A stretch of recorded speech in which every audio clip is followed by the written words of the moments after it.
Hey guys, it is day 2 of our Thanksgiving series, and I'm back with another banger, sweet potato cornbread. You guys, once you have this, it's gonna change your life. You are never ever gonna want regular cornbread again. Now, before we get into it, don't forget to like and subscribe, turn on your post notifications so you never miss a video. We are dropping videos all the way up until Thanksgiving because y'all know I got you.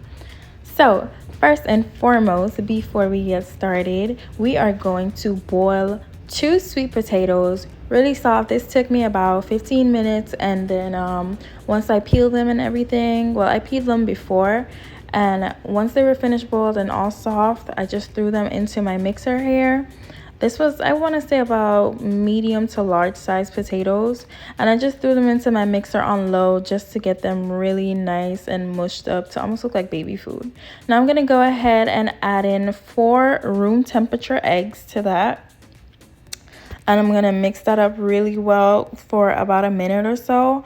And really important with baking that most people miss, you want to scrape after you add each ingredient. So after you add whatever eggs, flour, milk, whatever you are doing, you want to take your time and really just drop down the bowl if you're using the professional mixer like I am, or just lift up the head if you're using the classic, and scrape the bowl really, really well and take off anything that's on top of the paddle there. And once you're finished with that, just go ahead and add it back up.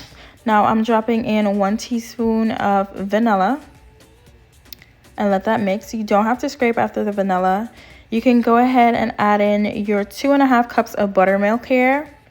And important, again, make sure you're getting all of those ingredients out of whatever cup or bowl, your measuring cup or whatever the case might be. Oftentimes most people would leave a good amount of buttermilk left inside of their cup, and then you wonder why your cornbread or whatever you're baking doesn't look exactly like the video. Every single bit of that ingredient is crucial to making sure that everything goes right.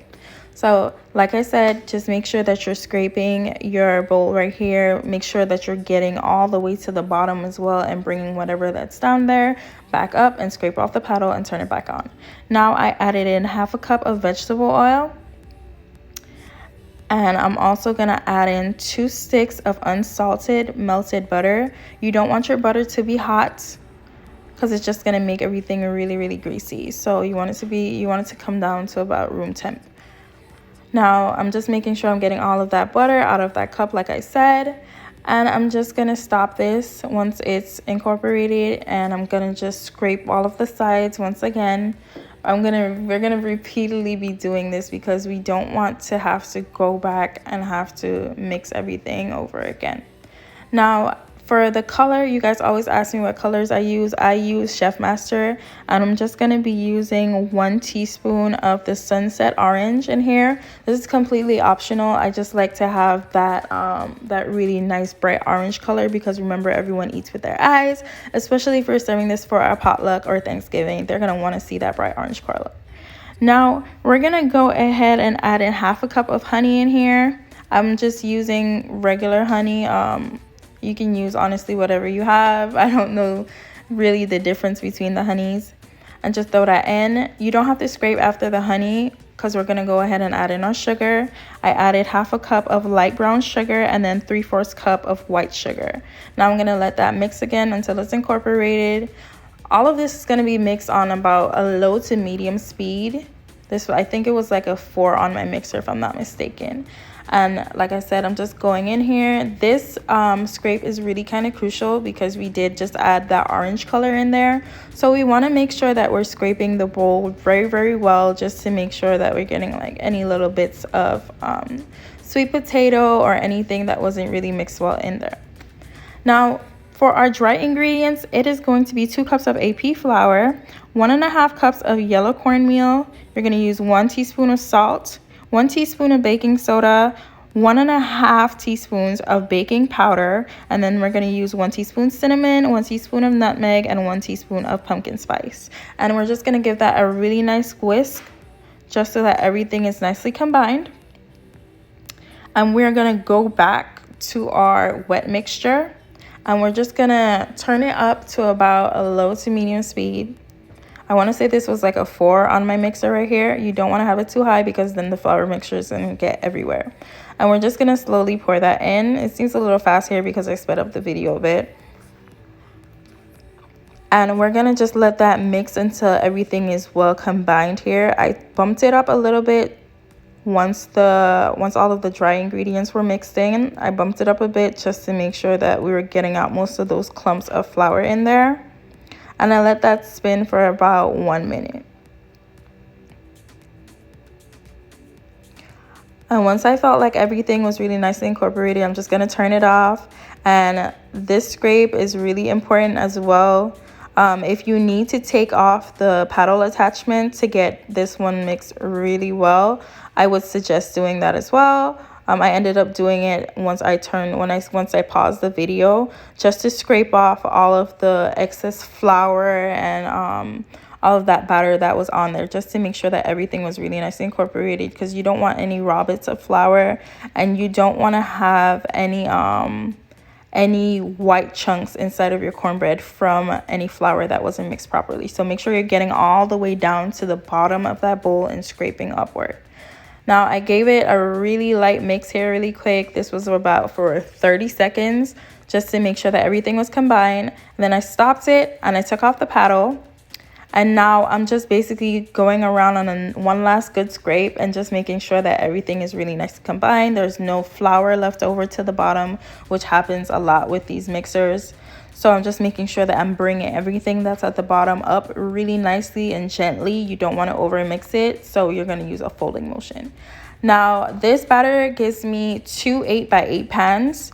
If you're serving it for one big event, you can honestly just do half a sheet pan and just spray that really nicely with any cooking spray. I use Pam. I would recommend lining it with some parchment paper if you're not really using a good quality baking pan. These were really good quality. I got these from Amazon. They were the 8x8 square pans.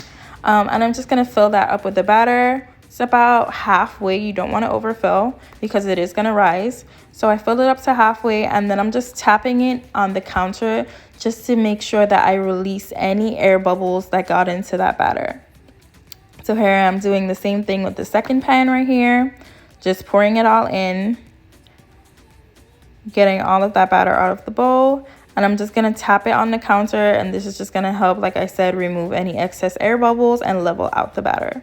Now we are going to be baking this on 375. And I'm just placing those pans to the top rack. Make sure that you're being very careful and keeping those pans leveled as well.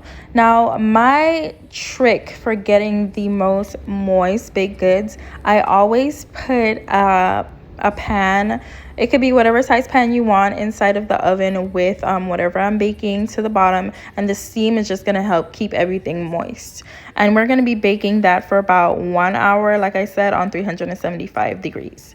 Now for our glaze, we're going to be melting 1 stick of butter and 1/2 cup of brown sugar. And then we're also going to be adding 6 ounces of honey. I was using the 12-ounce bottle, so I used half of it, so that was 6 ounces. So I want to say that's going to end up being about 1/2 cup. And we're also going to use 1 tablespoon of vanilla. And this is completely optional, but you can add 2 tablespoons of whiskey to take that up a notch. And then we're just going to bring that up to a little simmer like how I'm showing you right here, just making sure that everything is nicely well incorporated. And once we took out that cornbread, I poked it with a toothpick to make sure that it came out clean. And as soon as I put it up on the counter here, I'm just going to pour that glaze all over it.